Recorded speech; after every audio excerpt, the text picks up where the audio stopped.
TSC Radio, people. Good afternoon. You are live with TST Radio. Thank you for tuning in. I'm your host, Marcus Johnson. Thank you for tuning in. We're going to jump into the show. On last night, I've been telling you, UFC 205. The date came up on you quick, didn't it? Last night, UFC 205, Conor McGregor he made history. Became the first person to ever win 2 belts in 2 different weight classes at the same time. Conor McGregor defeated Eddie Alvarez with a TKO. Knocked him out with the left hand, with a 4-punch combo at 3:04 in the second round. 3 minutes and 4 seconds into the second round, Conor McGregor knocked out Eddie Alvarez. Watching the fight, Conor McGregor really controlled the whole fight, the whole match. If you watch the post interviews, Eddie Alvarez, he admitted that he got too caught up in Conor McGregor's game. He said Conor McGregor came out like he was so loose and confident, so he felt like he could stand up and box with him. And he said that really wasn't his game plan. He said his game plan was to throw some leg kicks, wrestle a little, Conor McGregor's he haven't proved that he can wrestle too well. He's not proving that he can, a lot of people get him on the ground and beat him up. So that is something that he has to prove that he can do. And I thought Eddie Alvarez would come out and try that, but he really didn't. He tried to box him, and Conor McGregor hit him with that left, right. He controlled him. He controlled the whole match. Another fight on last night. Tyron Woodley defeated Stephen Thompson. That was a great match. Great match. It ended in a fight majority draw, which means that Woodley kept his belt, but the judges voted. You say 2 of them voted for Woodley, and then 1 voted for Thompson. So it was a majority draw. We had the same amount of judges go with the same decision. So they couldn't get it together. So that was the mix up at the end of that fight. So Tyron Woodley did keep his belt. He won the match. Another fight that I've watched and I thought was a great one was Romero defeated Chris Weidman via TKO with a flying knee 24 seconds of the first round. Chris Weidman came in. He came in and kind of, he was moving awfully fast. He was showing that he can get his punches off. He was pretty much doing what I expected him to come into this fight to do. He slipped up, went for a takedown. Romero read it, hit him with the flying knee, ended the fight, knocked him out. Romero will go on to fight for the belt. So for the middleweight belt against Michael Bisping. So that's how that ended on last night. A couple more fights. Miesha Tate did lose. She lost. I think if I didn't hear wrong, I think I got reports saying that she plans on retiring. She's not going to fight anymore. But moving on to some college football. We had Alabama versus Mississippi State. Jalen Hurts came out 28 for 37, 347 yards, 4 touchdowns, 1 interception, 11 carries, 100 yards with 1 touchdown. If you watch the game, you can see that Bama really focused on getting Jalen Hurts passing, working on his passing, getting him better in the pocket, getting more comfortable in the pocket. And he threw some very great balls on yesterday. He hit Stewart for a 67-yarder. Really was just a little toss, where you can say that little toss play, but that counts as a pass. I don't see how, but I guess they counted as a forward pass. He hit across the middle. He hit Stewart for a touchdown. He hit Stewart for 15-yard pass, 20-yard pass. He did some great things. Stewart had a great game also, 8 receptions, 156 yards, 3 touchdowns. It was a great all-around game for Jalen Hurts. I know Lane Kiffin and Nick Saban. They was planning. They didn't want him to get. They didn't want him to run the ball too much. You know, he's been taking some hits. He's been getting a lot of carries in these last games. And I know Nick Saban and Lane Kiffin know they had their little meeting and said that they're going to run against a team that they're not going to be able to run the football on. And Jalen Hurts is going to have to bail Alabama out with his arm. One game in the stretch, coming down the stretch, he's going to have to bail them out. So they want to get in that early against a team they knew they could come in and dominate. So they wanted to get in that early and try to get him some passes down the field, stretch the field out, and Jalen Hurts responded and did a great job. The defense left no running room for Williams of Mississippi State. 11 carries, 56 yards. That's all he could accumulate. Fitzgerald, 10 for 33, 145 yards, one interception. Mississippi State did miss some big opportunities on some big plays down the field, some drop passes. So they really didn't capitalize on the chances that they did have. And, you know, against a great team like Alabama, you have to take advantage of every opportunity or you will lose the game. And they lost this game very big, 51-3. I didn't think Alabama was going to put up that many points coming to this game because, you know, they say the hangover, the LSU hangover. I really thought they was going to have an LSU hangover. I thought that they would put up about 28 points, win this game 28-14. I thought they would start slow and pick it up in the second half, but they played a full game on yesterday, so they fooled me. Like I told everyone, I thought the game was going to be 28-14. Alabama's going to struggle first half. You know, we had a lot of dinged up players, so I thought that was going to play a big part in our success. You know, Bo was out. I thought we was going to need him to tote the ball. Jacobs picked up his slack. Damian Harrison got him some carries. I don't think he wasn't fully healthy.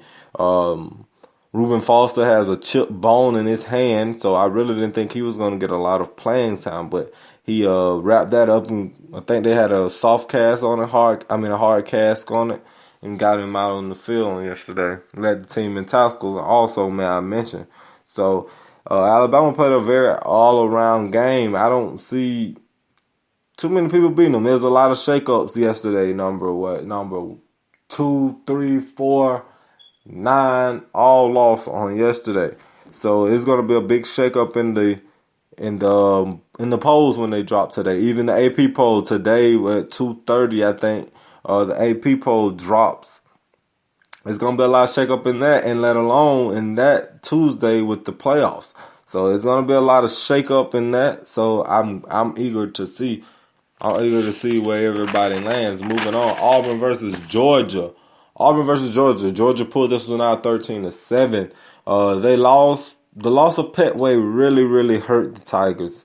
I said coming into this game that if he didn't play, I know Gus Malzahn held that information right up until game time that Petway wasn't going to play. And I knew if he wasn't going to play, it was going to be a big factor. He's that physical back. That's what Auburn thrives on, the physical running, misdirection, and hitting you fast. And the physical running aspect was taken away when Petway was injured. Johnson finished the game with 99 yards on 22 carries. This team is used to Petway getting the ball 22 carries, putting up 170 plus, I'm going to say. 170 plus. That's what they're used to Petway putting up, and they didn't get that. And Sean White really proved that he can't take over the game and win the game when he's forced to throw the football. 6 for 20, 27 yards, one interception. That is not going to win a game. Against Alabama going into the Iron Bowl, that's not going to win the Iron Bowl. They're going to need a significant change in their passing offense. Maybe look for another quarterback. Now, do you think Gus Malzahn goes to the bench and tries to find another quarterback? Does he try Franklin? Does he try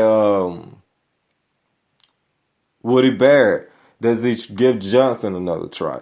We'll have to see. Does he stick with Sean White? With Sean White showing him that he can't win a football game. He's shown that he can lose a football game when going against Georgia on this weekend. The defense did a great job. Only giving up 3 points. Sean White threw an interception, pick six for Georgia's only touchdown. Mo Smith picked him off first drive of the second half, took it to the house. That was the only touchdown for Georgia. And Sean White gave that up. So he proves that he can lose a football game. Auburn secondary, Georgia took some shots at them and came up successful. They didn't. The shots didn't turn into points, but I told you coming into this game that the secondary is one of the weakest points of this defense. So I knew that Georgia would have to take some shots. I knew that Jason Easton would have to be accurate and hit and take advantage and don't miss those shots. And he hit a couple, and they was very successful, kept Auburn off balance, even though they didn't turn into points, but they played a big part in their success. Ridley made some big play. He did some great things for Georgia at the receiving position. So that Georgia contained Auburn's running, forced them to throw it, and they couldn't do it. I don't even think they didn't even get a first down in the second half. Their passing game is not up to par, and they have went all season depending on the run. And now you get to a team that stuffs your run and you have no answer. I don't think Gus and Lashley came into this game with a backup plan. I don't think they came into this game with a backup plan. So I thought they thought that they was going to come in and do the usual, pound the ball, beat them with the run, and go to the house with a victory. But that didn't happen. So they're going to have to work on the passing game. Who can throw the football? They're going to have to work on that. They're really going to have to work on that. There's Auburn's third loss of the season.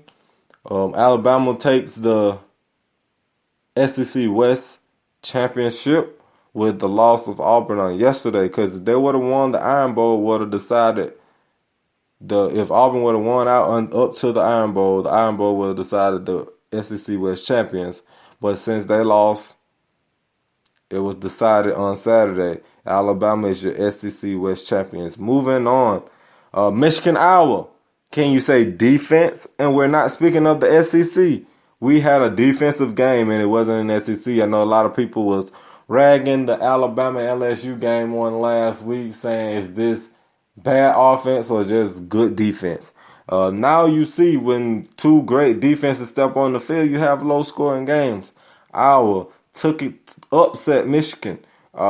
On yesterday, the defense, Iowa, forced 2 turnovers. One interception, 1 fumble. Held Michigan to only 98 yards on the ground on 35 attempts. That's unusual for Michigan. Peppers usually give them a lot more than that. Their running back normally gives them a lot more yards than that. Michigan secondary was shut down on yesterday. We had great defense on both sides of the ball. Don't get me wrong, it's not just Iowa playing defense. Like I said, the secondary shut down Iowa. Passing offense with only giving up 66 yards on 19 attempts, forcing a turnover, forcing an interception. This was a defensive game. This is one of those games that came down to which team had the ball last. Iowa had the ball last, kicked the field goal with time expiring, and won the football game. Did nobody expect Iowa to play Michigan this close? That was the surprise. I knew Iowa had a great defense coming into this game, but I didn't think that it was good enough to hold up and play a full game with Michigan's offense plus their defense playing as good as they played this year. But they surprised us and upset number 3 Michigan. Down goes Michigan. Moving on. Clemson. Pittsburgh was another upset. Pittsburgh put together a complete game on yesterday. Peterman, 22 for 37, 308 yards, 5 touchdowns. Connor went 20 carries, 132 yards, 1 touchdown. Orgendorf, 9 receptions, 128 yards, 2 touchdowns. And that's what it takes to beat a great team like Clemson. You have to put together a great, complete football game. Like Alabama did when they beat them. They put together special teams, defense, offense. They put it together complete game on offense. Even though Watson went 57 for 70, 580 yards, 3 touchdowns, 3 interceptions.